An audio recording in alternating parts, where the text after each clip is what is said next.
Hi viewers, welcome to Shri Akshaya's kitchen. இன்றைக்கி நாம் சத்தான சுவையான இட்லி மிளகாய் பொடி எப்படி செய்கிறதுங்கிறத தான் பார்க்க போகிறோம். அதுக்கு தேவையான பொருட்கள் என்னென்னா, நான் வந்து ஒரு 2 கைப்பிடி அளவு கருவேப்பிலை நல்லா சுத்தம் பண்ணி எடுத்து வச்சுருக்கேன். இந்த கருவேப்பிலையோட நன்மைகள் வந்து ஏராளம். இதில் வந்து விட்டமின் இ இருக்குது, இரத்த சோகை நோயை வந்து குணப்படுத்தும், கண் பார்வையை உறுதியாக்கும், கொலஸ்ட்ராலை கம்மி பண்ணும். அது மட்டும் இல்லாமல் முடியை நல்ல வலுவாக்கும் தன்மை கொண்டது. அதுக்கடுத்து பார்த்திங்கன்னா, நம்ம எள் எடுத்து வச்சுருக்கேன். ஒரு 100 கிராம் எள் எடுத்து வச்சுருக்கேன். எள்ளில் வந்து இரும்பு சத்து அதிகமாக இருக்குது. இது வந்து சுகர் லெவலை வந்து கண்ட்ரோல் பண்ணும். இதுவும் வந்து கொலஸ்ட்ராலை கம்மி பண்ணக்கூடிய ஆற்றல் கொண்டது. அது மட்டும் இல்லாமல் ஈஸியாக டைஜஸ்ட் ஆகும். அப்புறம் கருப்புளுந்து, இதுவும் நான் ஒரு 100 கிராம் கருப்புளுந்து எடுத்து வச்சுருக்கேன். கருப்புளுந்தில் பார்த்திங்கன்னா இரும்பு சத்து, நார் சத்து, கால்சியம், பாஸ்பரஸ் மற்றும் பொட்டாசியம் இதெல்லாம் இருக்கிறதுனால இது வந்து எலும்பு சம்பந்தமான நோய்களை வந்து குணமாக்கும். அது மட்டும் இல்லாமல் எலும்பு, மூட்டுகள், நரம்புகள் இதோட வலிமையை வந்து அதிகரிக்கும். அப்புறம் பெரியவங்களை விட குழந்தைங்களுக்கு தான் வந்து நோய் எதிர்ப்பு சக்தி வந்து ரொம்ப கம்மியாக இருக்கும். ஸோ அவங்களுக்கு வந்து நம்ம வந்து கருப்புளுந்தை வந்து அடிக்கடி உணவில் சேர்த்துக்கிறதுனால நோய் எதிர்ப்பு சக்தி வந்து அதிகமாகும். அதுக்கப்புறம் நான் வந்து கொஞ்சமாக கட்டி பெருங்காயம் எடுத்து வச்சுருக்கேன். இது வந்து ஈஸியாக டைஜஸ்ட் ஆகக்கூடிய தன்மை கொண்டது. அப்புறம் ஒரு 10லேருந்து ஒரு 15 பூண்டு பல் எடுத்து வச்சுருக்கேன். இதுவும் வந்து ஒரு கொலஸ்ட்ராலை குறைக்கக்கூடிய ஒரு இன்க்ரீடியன்ஸ் தான். அதுக்கப்புறம் வந்து நான் காஞ்ச மிளகா காரத்துக்கு ஏற்ப நான் எடுத்து வச்சுருக்கேன்.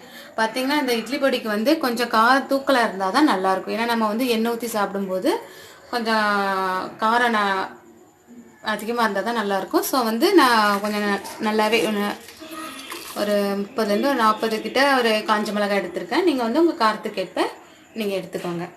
சரி, வாங்க இதை இப்போ நம்ம எப்படி பண்ணலாங்கிறத பார்க்கலாம். இப்போ நான் அடுப்பை பற்ற வச்சு ஒரு கடாயை வச்சுருக்கேன். அது சூடானதும் நம்ம வந்து எள்ளை ஃபஸ்ட்டு வறுத்துடலாம்.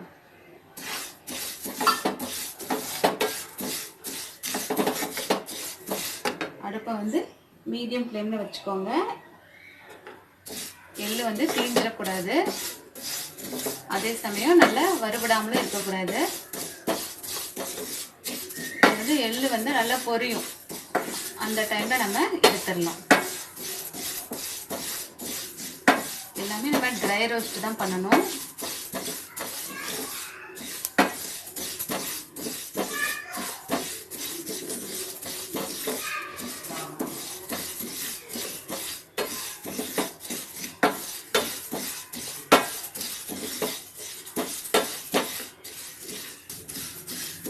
பாருங்க, எள்ளு நல்லா வெடிக்கிற சவுண்டு கேட்கு.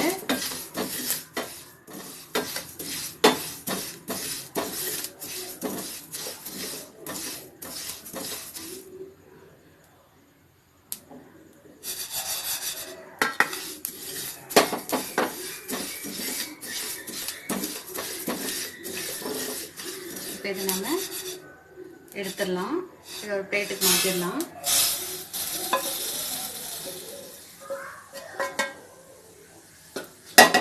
நம்ம அதே பேனில் உளுந்தம்பருப்பு வறுத்துடலாம்.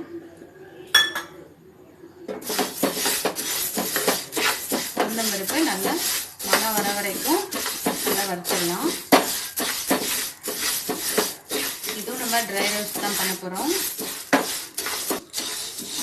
இப்போ உளுந்தம்பருப்பு நல்லா வறுபட்டுருச்சு. இதை நம்ம வேற ஒரு பிளேட்டுக்கு மாற்றிடலாம்.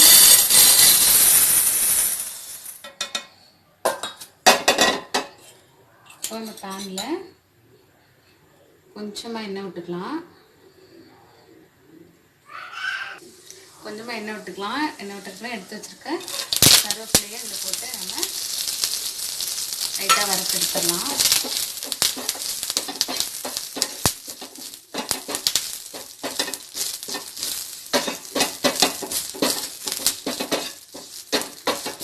கருவேப்பிலை நல்லா கிறிஸ்பியாகிற வரைக்கும் நல்லா வறுத்துக்கலாம்.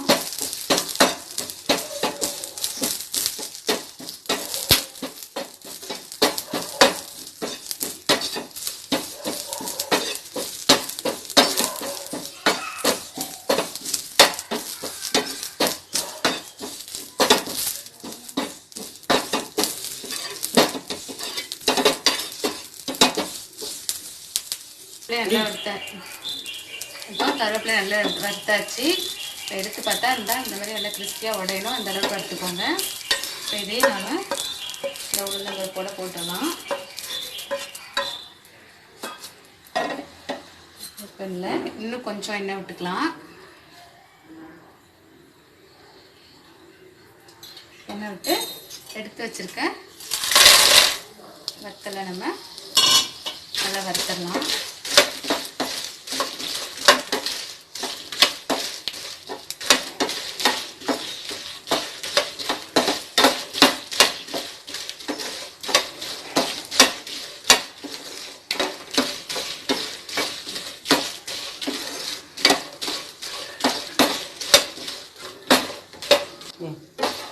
இப்போ வத்தல் நல்லா வறுபட்டுச்சு. இதையும் எடுத்து நம்ம இதோட ஆட் பண்ணிடலாம்.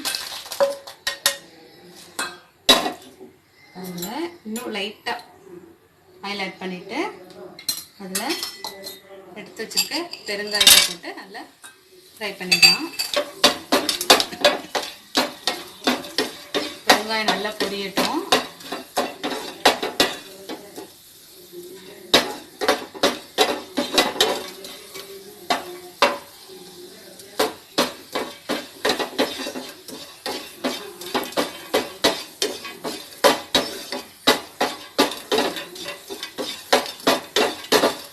வெங்காயம் நல்லா பொரிஞ்சிச்சு. இதை எடுத்து நம்ம இதோட ஆட் பண்ணிடலாம். எல்லாமே வதக்காச்சு. இப்போ இதெல்லாம் நல்லா ஆறட்டும். ஆறுனதுக்கப்புறம் நம்ம ஜாரில் போட்டு திரிக்கலாம். இப்போ இது நல்லா ஆறிடுச்சு.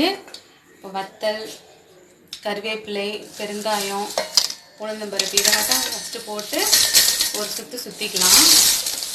அதுக்கப்புறமேட்டு நம்ம எள்ளும் பூண்டும் சேர்த்து போட்டுக்கலாம்.